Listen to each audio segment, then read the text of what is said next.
പക്ഷേ ഇപ്പോൾ കേസ് വന്നപ്പോൾ അവരുടെ സൈഡിൽ നിന്ന് ഡോക്യുമെൻറ്റ്സ് മൊത്തം എന്താ പറയുക ഇതിനെക്കുറിച്ച് മാറ്റുകയും ഡോക്യുമെൻറ്റ്സ് മൊത്തം തെറ്റായി കൊടുത്തതിൻ്റെ സിഗ്നേച്ചർ അടക്കം മാറ്റി ജഡ്ജ് ചെക്കില്ല ഡി ഡി കൊടുക്കണം കൊടുത്തു കഴിഞ്ഞു എന്നിട്ടും കൊടുക്കണം. ഹായ് ഗൈസ്, നമസ്കാരം. എൻ്റെ പുതിയ വീഡിയോയിലോട്ട് നിങ്ങൾക്ക് എല്ലാവർക്കും സ്വാഗതം. ഞാൻ ഈ ഒരു വീഡിയോ ഇട്ടാൽ ആ വീഡിയോ കാണുന്നതിന് മുമ്പ് തന്നെ കമൻറ്റിൽ കൂടെ എന്നെ പൊങ്കാല വിളിക്കാൻ വരുന്ന എല്ലാ ചേട്ടന്മാരെടുത്തും ഓർ ചേച്ചിമാരെടുത്തും ആദ്യം നിങ്ങൾ വീഡിയോ കംപ്ലീറ്റ് ചെയ്ത് കാണാൻ ശ്രമിക്കുക. അതിനുശേഷം നിങ്ങളുടെ അഭിപ്രായം പറ. പൊതുവേ ഈ ടോപ്പിക്ക് ഞാൻ ചെയ്യുകയാണെങ്കിൽ കുറച്ച് ആൾക്കാരുടെ ഒരു വിചാരം ഞാൻ എന്തോ ബാല സപ്പോർട്ടറാണ്. അതും എങ്ങനെ നിങ്ങളിത് പറയുന്നു എന്നുള്ള കാര്യം എനിക്കറിയില്ല. ഒരു സെലിബ്രിറ്റീസായിട്ടും ഒരു കണക്ഷനോ ഒരു ടച്ചോ കമ്പനിയോ ഇല്ലാത്ത എന്നെ പിടിച്ചിട്ടാണ് ബാല സപ്പോർട്ടറാക്കിയിട്ടുള്ളത്. ഫൈൻ, അതോടെ കിടക്കട്ടെ, നിങ്ങളുടെയൊക്കെ ഓരോ ആഗ്രഹങ്ങളല്ലേ. എന്നാൽ ഈ ഒരു വിഷയത്തിന് അല്ലെങ്കിൽ ഇപ്പം ഞാൻ സംസാരിക്കാൻ പോകുന്ന കാര്യം കേട്ടിട്ടുണ്ടെങ്കിൽ ഒരിക്കലും ഞാൻ ബാല സപ്പോർട്ടറാണെന്ന് പറയില്ല.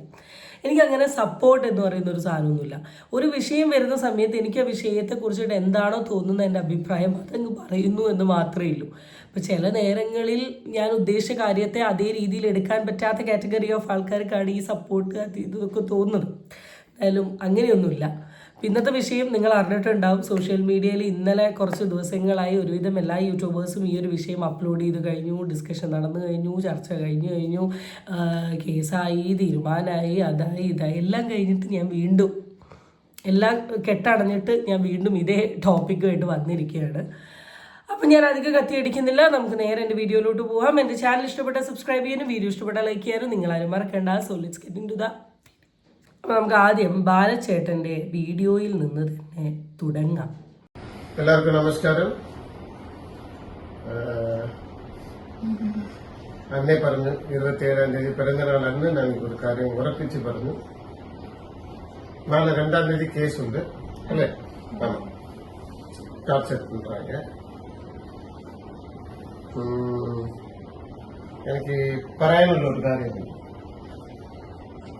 നന്ദിതാ കണ്ടത്.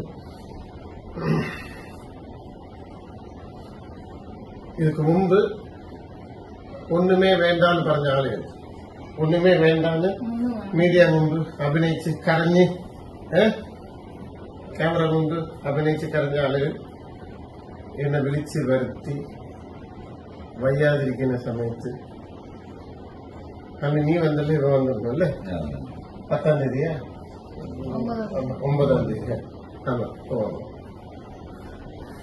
ഞങ്ങൾ അവിടെ ഇരുത്തി വളരെ മോശമായിട്ടുള്ള രീതിയിലുള്ള എക്സ്പീരിയൻസ് ഉണ്ട്. ഇതിനു മുമ്പ് വരെ ബാല ചെയ്തിട്ടുള്ളൊരു വീഡിയോ കാണുന്ന വ്യക്തികൾക്ക് അല്ലെങ്കിൽ ഈ ലൂപ്പിൽ നിൽക്കുന്ന വ്യക്തികൾക്ക് മാത്രമേ ബാല ആരെക്കുറിച്ചാണ് സംസാരിച്ചത് എന്നുള്ളത് മനസ്സിലാവും. എന്നാൽ ഇപ്പോൾ ഈ വിഷയത്തിൽ ബാല സംസാരിച്ചത് അമൃതേനെ കുറിച്ചിട്ടാണ് എന്നുള്ള കാര്യം വളരെ ക്ലിയർ ആയിട്ട് വളരെ പെർഫെക്റ്റ് ആയിട്ട് അറിയാം. അപ്പം ഞാൻ ഈ ബാലയുടെ ഒരു അമൃത എലിസബത്ത് കോകില ലൈഫ് ഭയങ്കര അടിപൊളിയായി പോകുന്നുണ്ട്, അത് അവിടെ പോട്ടെ. ഈ എലിസബത്തിനെയും അമൃതയുടെയും ലൈഫ് എടുത്ത് നോക്കുകയാണെങ്കിൽ ബാല വളരെ അൺഎക്സ്പെക്റ്റഡ് ആയിട്ട് പ്രണയത്തിലാവുന്ന ഒരാളാണ് ഈ അമൃത എന്ന് പറയുന്നത്. അത് കഴിഞ്ഞതിന് ശേഷം വിവാഹം കഴിക്കുന്നു. പിന്നെ അവർ 1-2 ഇൻ്റർവ്യൂസിൽ വരുന്നു. ഇവരുടെ പഴയകാല ഇൻ്റർവ്യൂസ് ഒക്കെ എടുത്ത് നോക്കിയിട്ടുള്ള ആൾക്കാർക്ക് അറിയാം വലിയൊരു സ്വരച്ചേർച്ചയിൽ പോകുന്ന ഒരു ബന്ധമായിട്ട് ഇൻ്റർവ്യൂവിൽ തന്നെ നമുക്ക് തോന്നിയിട്ടില്ല. പിന്നെ അത് ഡിവോഴ്സിലോട്ട് പോകുന്നു, പ്രശ്നങ്ങൾ തുടങ്ങുന്നു. ബാല എന്ന് പറയുന്ന ഒരു വ്യക്തി നിരന്തരം സോഷ്യൽ മീഡിയയിൽ ഇങ്ങനെ അലിഗേഷൻസ് ഉണ്ടാക്കുന്നു. കുറേ കേട്ട് കഴിഞ്ഞതിന് ശേഷം ഒരു ദിവസം അമൃതേൻ്റെ സൈഡ് പൊട്ടുന്നു, പിന്നെ അമൃതയുടെ കാര്യങ്ങൾ പറയുന്നു. ഇതിങ്ങനെ വിവാദമായി പോയിക്കൊണ്ടിരിക്കുന്നതിനിടയിലാണ് എലിസബത്ത് എൻട്രി ചെയ്യുന്നത്. പിന്നെ എലിസബത്തിൻ്റെ ജീവിതമായി, ഇൻ്റർവ്യൂസായി, ഇനി പരിപാടികളായി അടിപൊളിയായി പോകുന്നതിനിടയിലാണ് പിന്നെ എലിസബത്ത് തെറ്റുന്നതും പിന്നെ അതിൻ്റെ ഒരു ഫ്ലോ പോകുന്നതും. അപ്പോൾ ഇവിടെ ബാലചേട്ടൻ മനസ്സിലാക്കേണ്ട ആദ്യത്തെ ഒരു കാര്യം എന്താണെന്ന് വെച്ചാൽ, ഇപ്പോൾ ഫസ്റ്റ് തന്നെ പറഞ്ഞത് കേസിന് വിളിച്ചു എന്നാണ്. ഇത് എന്ത് കേസ്, എവിടുത്തെ കേസ്, എപ്പോഴത്തെ കേസ്, ബാല പോണ്ട കേസാണോ എന്നുള്ളത് ആദ്യം ക്ലിയർ ആയിട്ട് ആലോചിക്കുക. നിങ്ങളിങ്ങനെ 1-2 വിവാഹങ്ങൾ ചെയ്യുന്നു, അത് കഴിഞ്ഞ് 1-2 വിവാഹങ്ങൾ വേണ്ടാന്ന് വെക്കുന്നു. ഈ വേണ്ട വെച്ച് കഴിഞ്ഞിട്ടുണ്ടെങ്കിൽ കോടതിയിൽ പോയി കേസ് കൊടുത്തിട്ടുണ്ടെങ്കിൽ കോടതിയുടെ ടൈമും കാര്യങ്ങളും അനുസരിച്ചിട്ടാണ് ചെയ്യുക. അല്ലെങ്കിൽ നിങ്ങൾ രണ്ടുപേരും മ്യൂച്വലി ഇൻട്രസ്റ്റോട് കൂടി ഒരു വിഷയത്തിൽ സംസാരിച്ച് സോൾവ് ചെയ്ത് അത് അവിടെ അങ്ങ് സോൾവ് ചെയ്യണം. നിങ്ങൾ രണ്ടുപേരും ഈ സോഷ്യൽ മീഡിയയിൽ ഇങ്ങനെ യുദ്ധമാണെങ്കിൽ ഈ വെൻ ഇറ്റ് കംസ് ടു കോടതി ഇതിലും വലിയ യുദ്ധമായിരിക്കില്ലേ? ഇത്രയും പല കേസുകളും അങ്ങനെ തന്നെയാണ്. കേരള ഗവൺമെന്റിന്റെ അല്ലെങ്കിൽ നമ്മുടെ ഈ കോടതിയുടെ എല്ലാ കേസുകളും നോക്കിയാൽ അറിയാം പലതിൻ്റെയും വിധി വളരെ ലേറ്റ് ആയിട്ടാണ് വരിക.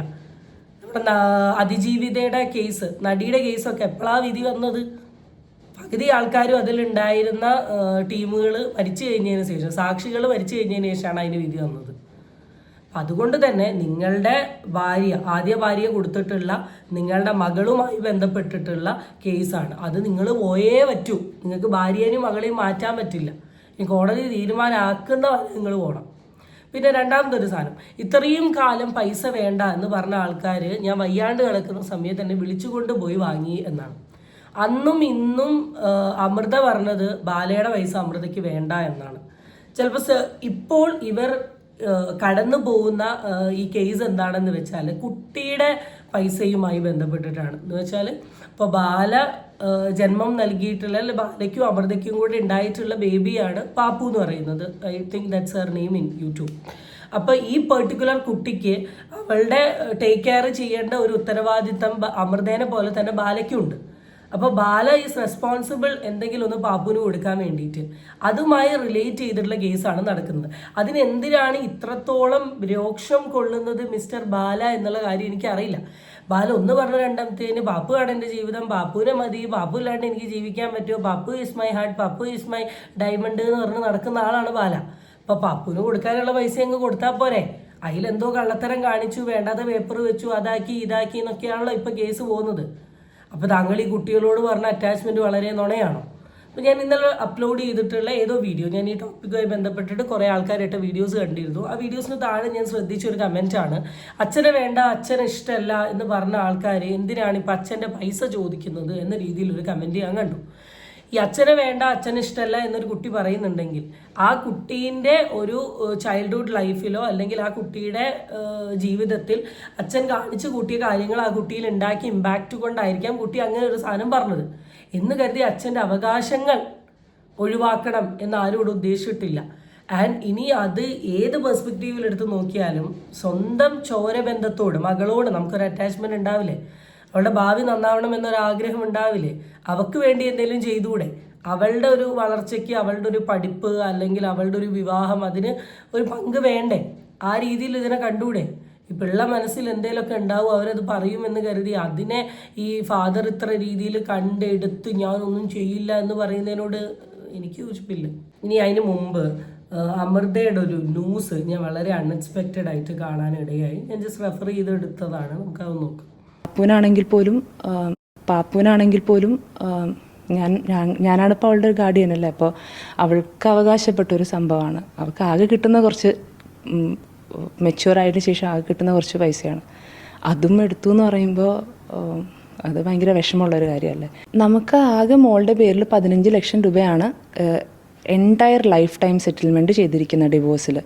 അതല്ലാണ്ട് വേറൊരു എക്സ്ട്രാ എമൗണ്ടോ അല്ലെങ്കിൽ വേറെ പ്രോപ്പർട്ടിയോ അങ്ങനെ ഒന്നുമില്ല. എൻറ്റയർ മകൾക്ക് വേണ്ടി ജീവിതകാലം മൊത്തം കല്യാണം, പഠിത്തം, ചെലവ് എല്ലാത്തിനും വേണ്ടി ഒരു 15 ലക്ഷം രൂപയുടെ FDയും പിന്നെ 1 ലക്ഷം രൂപ വീതം 7 വർഷത്തേക്കുള്ള ഒരു ഇൻഷുറൻസ് പോളിസിയും. ഇത് മാത്രമാണുള്ളത്. ആ ഇൻഷുറൻസ് പോളിസിയാണ് നമുക്ക് ആക്ച്വലി ഇദ്ദേഹം അടയ്ക്കുന്നില്ല എന്നും അടച്ച് നമുക്ക് റിസീപ്റ്റ് തരണം എന്നാണ് എഗ്രിമെൻറ്റിലുള്ളത്. ഇത്ര നാൾ അടയ്ക്കാണ്ടിരുന്നിട്ടും നമ്മളിതിൻ്റെ പുറകെ ഒന്നും പോയിട്ടില്ല. നമുക്ക് പൈസ വേണ്ട, ആ എന്തോ ആയിക്കോട്ടെ എന്ന് പറഞ്ഞാൽ നമ്മളതിനെ എന്താ പറയുക, സമാധാനമായിട്ട് ജീവിച്ചാൽ മതി എന്നുള്ളൊരു ഇതിൽ പോവാണ്. പക്ഷേ ഇപ്പോൾ കേസ് വന്നപ്പോൾ അവരുടെ സൈഡിൽ നിന്ന് ഡോക്യുമെൻറ്റ്സ് മൊത്തം എന്താ പറയുക ഇതിനെക്കുറിച്ച് മാറ്റുകയും ഡോക്യുമെൻറ്റ്സ് മൊത്തം തെറ്റായി കൊടുത്തതിൻ്റെ സിഗ്നേച്ചർ അടക്കം മാറ്റി ഹൈക്കോടതിയിൽ സബ്മിറ്റ് ചെയ്യും, ഇങ്ങനെയൊക്കെ വന്നപ്പോൾ നമുക്കത് അതിനെക്കുറിച്ച് പറയേണ്ടതായിട്ട് വന്നു. അന്ന് റിപ്പോർട്ടർ ചാനലിലൊക്കെ അത്യാവശ്യം ഡിസ്കഷൻ ആയിട്ടുള്ള ന്യൂസാണ്. എനിക്ക് തോന്നുന്നു ഒരു 1 ഇയർ ബിഫോർ എങ്ങാനുമാണ്, ഞാൻ ഈ ഇതിൽ ഇയറൊന്നും കാണുന്നില്ല, 1 ഇയർ ബിഫോർ എങ്ങാനുള്ള ന്യൂസാണ്. അപ്പോൾ ഈ ന്യൂസിൽ വളരെ ക്ലിയർ ആയിട്ട് പറയുന്നുണ്ട്, കോടതി ഡിവോഴ്സ് ചെയ്ത സമയത്ത് സംസാരിച്ചത് 7 വർഷത്തേക്ക് 1 ലക്ഷം വീതം ഇൻഷുറൻസ് പോളിസിയും അതിൻ്റെ കൂട്ടത്തിൽ ഒരു 15 ലക്ഷം ഒരു ഫിക്സഡ് ഡെപ്പോസിറ്റ് പോലെ ആ കുട്ടിയുടെ ടിൽ ദി എൻഡ് വരെ എന്ന രീതിയിൽ പറഞ്ഞിട്ടുള്ള ഒരു എമൗണ്ട് ആണ്.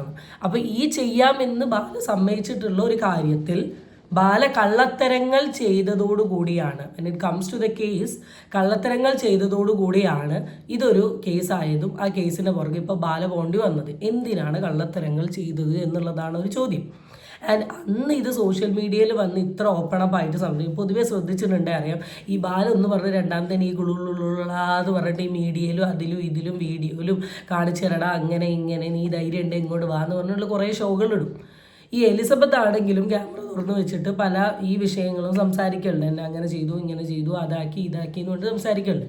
അമൃതയുടെ സൈഡിൽ നിന്ന് ഈ വിഷയവുമായി ബന്ധപ്പെട്ടിട്ടുള്ള സംസാരങ്ങൾ വളരെ കുറവാണ്. വളരെ കുറവ് എന്ന് വെച്ചാൽ നമ്മൾ സെർച്ച് ചെയ്ത് നോക്കിയാൽ തന്നെ സഹികെട്ട് എക്സ്ട്രീം എത്തുമ്പോൾ പറയുന്ന എന്തെങ്കിലുമൊക്കെ കാണാൻ പറ്റും. അപ്പോൾ അങ്ങനെ ഒരാൾ മീഡിയയുടെ മുമ്പിൽ വന്ന് ഇത്ര ഓപ്പണപ്പ് ആയിട്ട് ഈ ഒരു കാര്യം പറയുന്നുണ്ടെങ്കിൽ അത്രത്തോളം ഷുവറിറ്റി ഇല്ലേ? എന്തുകൊണ്ടാണ് കള്ളത്തരം കാണിച്ചത്? കള്ളത്തരം കാണിച്ചാൽ ഇനിയും കയറേണ്ടി വരും. സത്യസന്ധമായ കൊച്ചിന് കൊടുക്കുക എന്ന് പറഞ്ഞ കാര്യം കൊച്ചിന് കൊടുക്കുക.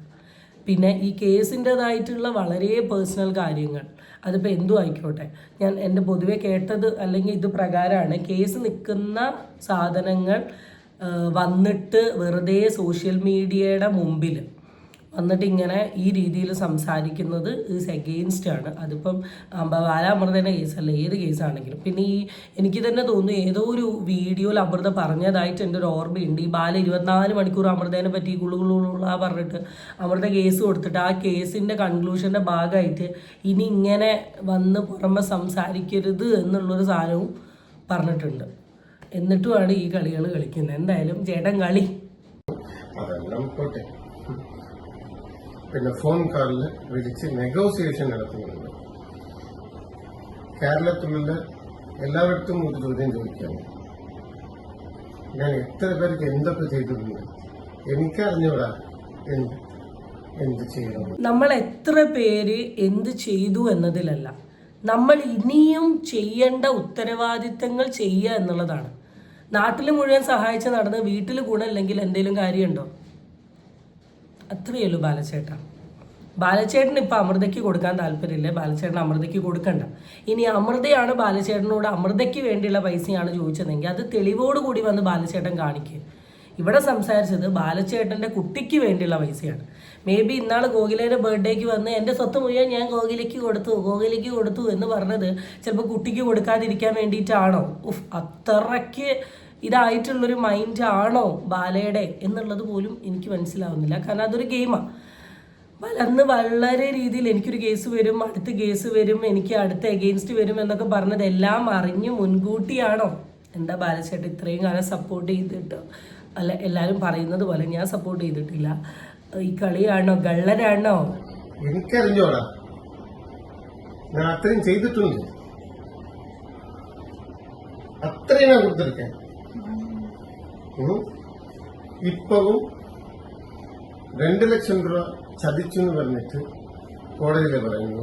അല്ല, റിപ്പോർട്ടർ ചാനലില് ഒരു മൊട്ട മണ്ടയാക്കാം. മൊട്ടത്തല അവൻ പേരെന്താ? അരുണ. മൊട്ട മണ്ട അരുൺ, നീ കാരണമാണ് ഇത്രയും പ്രശ്നമായില്ല എന്റെ കുടുംബത്തിൽ. എന്ത് അടിസ്ഥാനത്തില് എന്നെ നീ വിളിച്ചു? എന്ത് അറിയാം നിനക്ക്? അരുണെ മൊട്ടത്തന്നെ, നീ മണ്ടയിലും ഒന്നുമില്ല അകത്തും ഒന്നുമില്ല. അതെങ്ങനെ ബാലേട്ട പറയാൻ പറ്റും? അരുണിന്റെ ഇമാജിനേഷനിൽ അമൃത എന്ന് പറയുന്ന പെൺകുട്ടീനെ AI ജനറേറ്റ് ചെയ്തിട്ട് ഫ്രണ്ട് കൊണ്ടുപോയി ഇട്ടിട്ട് ചെയ്തൊരു പരിപാടിയല്ല. ഇപ്പം ഞാൻ നിങ്ങൾക്ക് തൊട്ട് മുമ്പ് വെച്ച ക്ലിപ്പ് ബാലയുടെ ആദ്യ ഭാര്യയാണ്. ആദ്യ ഭാര്യ വന്ന് പറഞ്ഞിട്ടുള്ളൊരു കാര്യമാണ്. ഇത് പറയുന്ന സമയത്ത് ഓഫ്കോഴ്സ് ചാനൽസ് പോലെയുള്ള മീഡിയം ഇതിനെപ്പറ്റി സംസാരിക്കും. പൊതുവേ നിങ്ങൾ ബാല അമൃത വിഷയം അല്ലെങ്കിൽ ബാല എലിസബത്ത് വിഷയം നോക്കിയിട്ടുണ്ടെങ്കിൽ 99% ഓഫ് സപ്പോർട്ട് പോകുന്നത് ഈ എലിസബത്ത്, അല്ലെങ്കിൽ ഒരു 90 അല്ലെ വേണ്ട 75% അല്ലെങ്കിൽ 60% സപ്പോർട്ട് ഈ ലേഡി സൈഡിലോട്ടാണ് പോകുന്നത്. ബാക്കി 40 ഉള്ളൂ. ആൾ തന്നെ ഇതിൽ പറയുന്നുണ്ട് 100 പേരെ എന്നെ സപ്പോർട്ട് ചെയ്യുന്നുണ്ട്, ഒരു 10 പേരെങ്കിലും എന്നെ സപ്പോർട്ട് ചെയ്യുന്നു. അപ്പോൾ ഈ സപ്പോർട്ട് ചെയ്യുന്ന ആൾക്കാർക്കൊക്കെ ഈ എലിസബത്തും അല്ലെങ്കിൽ അമൃതയും ചേർന്നിട്ട് കൈക്കൂലി കൊടുത്തതാണോ? ഇപ്പോൾ ഈ പെർട്ടിക്കുലർ അരുൺ എന്ന് പറയുന്ന ഒരു വ്യക്തി ബാലനെ സപ്പോർട്ട് ചെയ്തുകൊണ്ടാണ് സംസാരിച്ചതെങ്കിൽ ബാല എന്താ പറയുക? നിനക്ക് പുറത്ത് മുടിയില്ലെങ്കിലും ഉള്ളിൽ ബുദ്ധർക്ക്. ഇപ്പം താങ്കൾക്ക് എഗെയിൻസ്റ്റ് ആയതോടുകൂടി അരുൺ ഒരിക്കലും ഇമാജിനേഷനിൽ ക്രിയേറ്റ് ചെയ്തല്ല, താങ്കളുടെ ഫസ്റ്റ് വൈഫ് ചെന്ന് മീഡിയയിൽ പറഞ്ഞതിൻ്റെ ബേസിസിൽ സംസാരിച്ചതാണ്. ഞാൻ ഇതുവരെയുള്ള എൻ്റെ എല്ലാ ഈ ടോപ്പിക് റിലേറ്റ് ചെയ്തിട്ടുള്ള വീഡിയോസ് കണ്ടിട്ടുള്ള ആൾക്കാർക്ക് അറിയാം, ഞാൻ വളരെ ന്യൂട്രൽ സ്റ്റാൻഡിലാണ് സംസാരിച്ചിരുന്നത്. എന്നാൽ ഈ ഒരു വിഷയത്തിൽ ഞാൻ ഇങ്ങനെ സംസാരിക്കുന്നത്, ഞാൻ ഇങ്ങനത്തെ വീഡിയോസും പിന്നെ ആൾ പറഞ്ഞ കാര്യങ്ങളും കണക്ട് ചെയ്യുന്ന സമയത്ത് ഈ സൈഡിലോട്ടാണ് കുറച്ചും കൂടെ ന്യായമുള്ളത്. അതാണ് ന്യായം തെളിയിക്കൂ. വെറുതെ വന്നിട്ട് ഈ ക്യാമറ തുറന്ന് വെച്ചിട്ട് മുട്ട ഇതിനെ കാണിച്ചു തരാം, അങ്ങനെ ആക്കി തരാം, ഇങ്ങനെ ആക്കി തരാം പറയുന്നതിന് മുമ്പ് തെളിവോട് കൂടി വരൂ. അപ്പോഴാണ് വിശ്വസിക്കുക. എന്റെ അടിസ്ഥാനത്തിൽ വിളിച്ചത് 15 ലക്ഷം രൂപ ഞാൻ ചതിച്ചു എന്ന് പറഞ്ഞിട്ട് എങ്ങനെ നിങ്ങൾ ന്യൂസിലും അപ്പടിയാ ആണോ? അവിടെ നിന്ന് തുടങ്ങിയതാ ഈ പ്രശ്നം. ഇത് ഇങ്ങനെ എന്ത് അടിസ്ഥാനം? உங்களுக்கு ரெக்கார்ட்ஸ் இருக்கணும். ரெக்கார்ட்ஸ் இல்லாம ஒரு சேட்டலைட் சேனல், ரிப்போர்ட்டர் சேனல் எப்படி எங்க நீங்கள் அது பாருங்க. If you dare come in live எங்கிட்ட பேசு, லைவ்ல பேசு. அருண் தானே அவன் பேரு? மொட்டையா இருக்கும் அருண். லைவ்ல பேசு. என் குடும்பம் எவ்வளவு கஷ்டப்படுது മനസ്സിലാവുന്നുണ്ടോ? നീ പറഞ്ഞ ഒറ്റ ഒരു കള്ളത്തനം കൊണ്ട്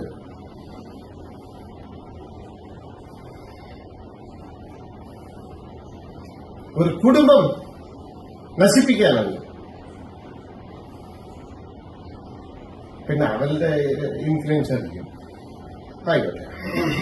അരുൺ ചേട്ടൻ പിടിച്ചിട്ട് അമൃതയുടെ പിൻഗാമിയാക്കി മാറ്റിയിട്ടുണ്ട്. ആള് ജനരോക്ഷം കൊള്ളുന്നുണ്ട്. ചേട്ടാ, ഇപ്പോഴാണ് ചേട്ടൻ ഒരു വളരെ സെറ്റിൽഡ് ആയിട്ടുള്ള ഒരു കുടുംബത്തിലോട്ട് മാറിയത്. എന്ന് വെച്ചാൽ വളരെ ഹാപ്പി ലിവിങ് എന്നാണ് ഇപ്പോൾ പേഴ്സണലി എനിക്ക് വീഡിയോസും കാര്യങ്ങളിലും കൂടെ മനസ്സിലായത്. കാരണം വളരെ സപ്പോർട്ടീവ് ആയിട്ടുള്ള ഒരു ഭാര്യയാണ്. അപ്പോൾ ഈ കുടുംബത്തിനിടയിൽ വന്നിട്ട് ഇങ്ങനെ പ്രശ്നങ്ങൾ ഉണ്ടാക്കുമ്പോൾ നല്ല ബുദ്ധിമുട്ടുണ്ടാവുന്നില്ലേ?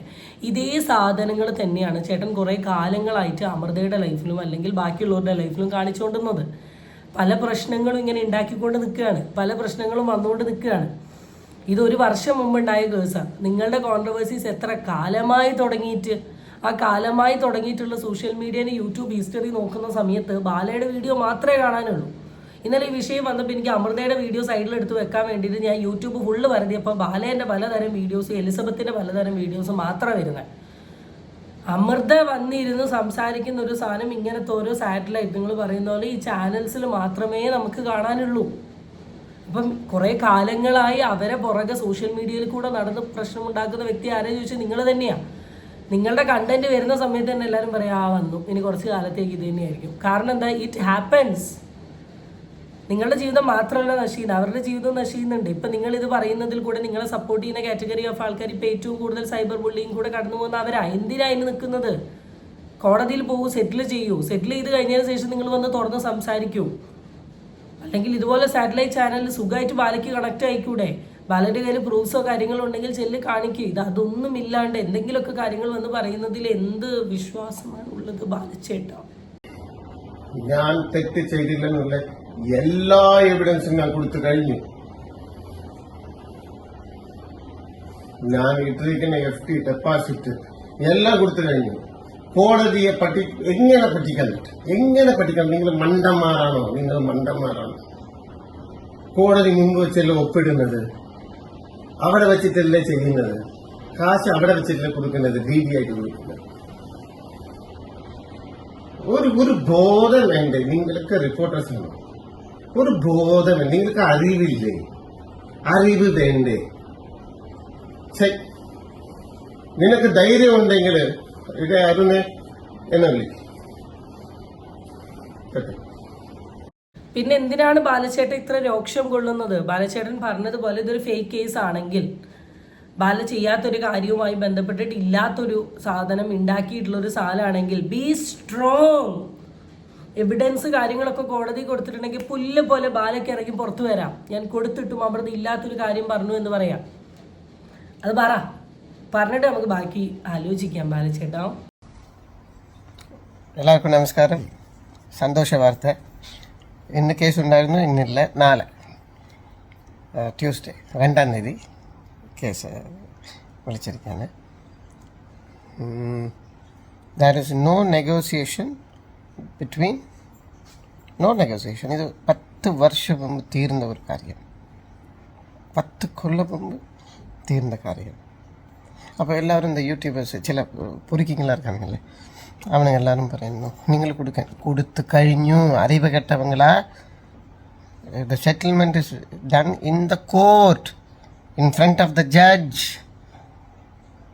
ചെക്കില്ല, DD കൊടുക്കണം. കൊടുത്തു കഴിഞ്ഞു എന്നിട്ടും കൊടുക്കാൻ പോയപ്പോഴാണ് ഇത്രയും പ്രശ്നം വന്നത്. Understand my feelings. 100 പേരില്ലെങ്കിൽ ഒരു 10 പേരെങ്കിലും എന്നെ വിശ്വസിക്കില്ലേ? നാളെയും കേസ്. സന്തോഷ വാർത്ത. നാളെ എനിക്ക് നിയമം കിട്ടണം. നാളെ എനിക്ക് നിയമം കിട്ടിയിരിക്കണം ഈ കേരളത്തിൽ. എനിക്ക് നാളെ എനിക്ക് നിയമം കിട്ടണം, നാളെ എനിക്ക് നിയമം കിട്ടണം എന്ന് പറഞ്ഞാൽ നിയമം പ്രത്യേകിച്ച് ഒരു ഉണ്ടയല്ല. അത് കോടതി തന്നിട്ടുണ്ടെങ്കിൽ മാത്രം കിട്ടുന്ന ഒരു സാധനമാണ്. താങ്കൾ പറഞ്ഞതുപോലെ താങ്കൾ പ്രോപ്പറായ സെറ്റിൽമെൻറ്റ് കാര്യങ്ങൾ ചെയ്തു, കൊടുക്കേണ്ട പൈസ കൊടുത്തു, വേറെ പ്രശ്നങ്ങളും കാര്യങ്ങളും ഒന്നുമില്ലെങ്കിൽ കൂളായി മുമ്പോട്ട് പോകും. കോടതിയുണ്ട്, കേസും ഉണ്ട്, റിപ്പോർട്ടറും ഉണ്ട്, ഈ മീഡിയക്കാരും ഉണ്ട്, എല്ലാവരും ഉണ്ട്.